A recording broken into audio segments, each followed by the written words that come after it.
Well, good morning. Tomorrow marks exactly 6 months since my administration began.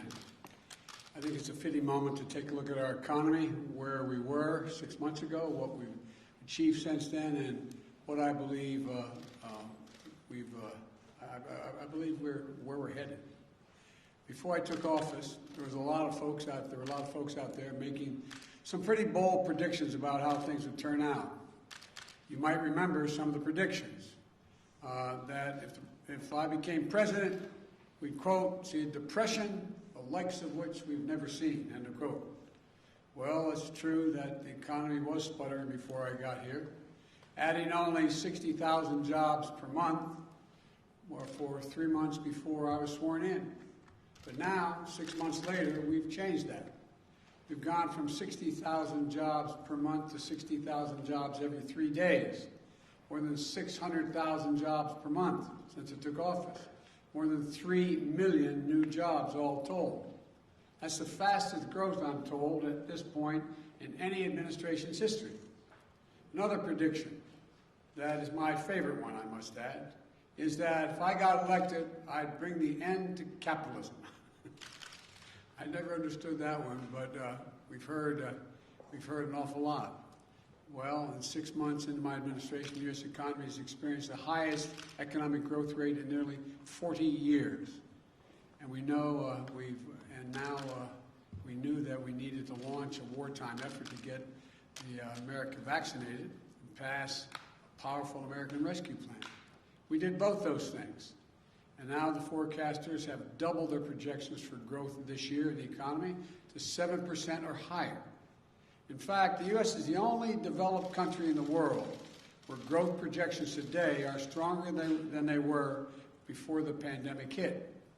At the same time, companies across the country are giving workers a raise, unusual thing.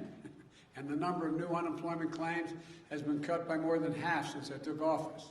And by the way, 2 weeks ago, I issued a major executive order promoting fair and open competition, which is the cornerstone of American capitalism.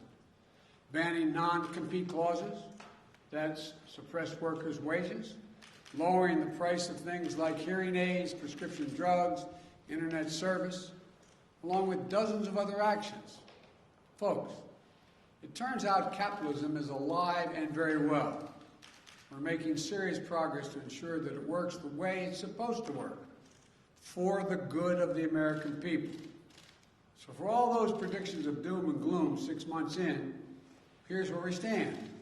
Record growth, record job creation, workers getting hard-earned breaks. Look, we brought this economy back from the brink, and we've designed our strategy not only to provide for a temporary boost, but to lay the foundation for a long-term boom that brings everyone along. You know, that's why we designed the American Rescue Plan, to help not just all those, everyone at once, but over the course of a full year and beyond. So we could help families and small businesses weather the ups and downs as the economy recovers from a historic pandemic. And there are going to be ups and downs. We saw a great example of that just last week. For the first time, monthly payments began going out to nearly every working family raising a child in the United States of America. Thanks to the expanded child tax credit in the American Rescue Plan, $300 a month going out for each child under the age of 6, and $250 for every child 6 through 17. Every month for the next 6 months, with more coming in the spring. That money is a game changer. For some, it's a lifesaver. Think of the single mom struggling to put food on the table each month. The parent has to tell their kid, I'm sorry, honey, but we can't afford those dance classes. Or the sports team you want to play in this fall, we can't do it. You know, they can't wait for the credit against their taxes to be coming next year as a tax credit. They need cash in their pockets today. For families with the least, this money will do the most, dramatically reducing child poverty in America. And for millions of middle-class families, it'll give them a little bit of breathing room every month. That's just one example of how we're building an economy from the bottom up and the middle out. But despite that progress, we cannot afford to be complacent. We know that our economic recovery hinges on getting the pandemic under control. You know, and by fully vaccinating 160 million Americans, or 80% of our seniors, we've fundamentally changed the course of the pandemic from one that threatens all Americans to a disease that has the most severe impacts only on the unvaccinated people in the country. But we can't let up, especially since and because of the Delta variant, which is more transmissible and more dangerous. Unfortunately, cases are now rising, particularly in communities with very low vaccination rates. Just 4 states account for nearly 40%, 4 states, 40% of all cases last week. Virtually all hospitalizations and deaths are occurring among unvaccinated Americans. These tragedies are avoidable. The data couldn't be clearer. If you're fully vaccinated, you have a high degree of protection against severe illness, hospitalization, and death. If you're unvaccinated, you are not protected. So please get vaccinated. Get vaccinated now. It works. It's safe. It's free. It's convenient. You know, this virus doesn't have to hold you back any longer. It doesn't have to hold our economy back any longer. But the only way we put it behind us is if more Americans get vaccinated. We also know that as our economy has come roaring back, we've seen some price increases. Some folks have raised worries that this could be a sign of persistent inflation. But that's not our view. Our experts believe, and the data shows, that most of the price increases we've seen were expected and are expected to be temporary. Reality is you can't flip the global economic light back on and not expect this to happen. As demand returns, there's going to be global supply chain challenges. We've seen that in semiconductors, which are used in automobiles. That global shortage has slowed vehicle production, creating a temporary spike in car prices. That's a real challenge. My administration will do everything we can to address it. But again, these disruptions are temporary. Lumber prices are another example. They spiked early in our recovery, but in recent weeks they began to fall. They've fallen by more than 50%. In the hospitality industry, prices are returning to where they used to be. Economists call all these things transitory effects, and they account for about 60% of the price increases we've seen over the last few months. Now, I want to be clear. My administration understands that if we were to ever experience unchecked inflation over the long term, that would pose a real challenge to our economy. So while we're confident that isn't what we're seeing today, we're going to remain vigilant about any response that is needed. As I made clear to Chairman Powell of the Federal Reserve when we met recently, the Fed is independent. It should take whatever steps it deems necessary to support a strong, durable economic recovery. But whatever different views some might have on current price increases, we should be united in one thing: passage of the bipartisan infrastructure framework, which we shook hands on. And my Build Back Better plan will be a force for achieving lower prices for Americans looking ahead. It's another reason why the investments are so important. If we make prudent multi-year investments in better roads, bridges, transit systems, and high-speed internet, in a modern, resilient electric grid, here's what will happen. It breaks up the bottlenecks in our economy. Goods get to consumers more rapidly and less expensively. Small businesses create and innovate much more seamlessly. If we increase the availability of quality, affordable child care, elder care, paid leave, more people will enter the workforce. These steps will enhance our productivity, raising wages without raising prices. That won't increase inflation. It will take the pressure off of inflation, give a boost to our workforce, which leads to lower prices in the years ahead. So if your primary concern right now is inflation, you should be even more enthusiastic about this plan. And as we promote fair competition in our economy through the executive order I mentioned, it'll drive down prices even further.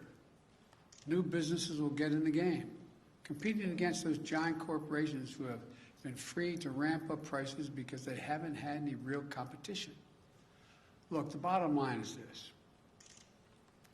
What the best companies do, and what we as a country should do, is make smart, sustainable investments with appropriate financing to make this nation more productive, to advance America's leadership in clean energy, to win the jobs of the future, while meeting the threat of climate change, and ensure that all working Americans benefit from the growth they're helping produce.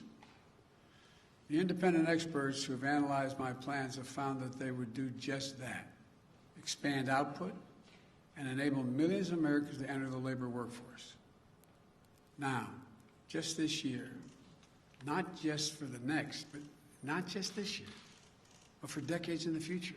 It's not temporary. This is the best strategy to create millions of jobs and lift up the middle-class families and grow wages and keep prices affordable for the long term. What we can't do is go back to the same old trickle-down theories that gave us nearly $2 trillion in deficit-financed corporate tax giveaways.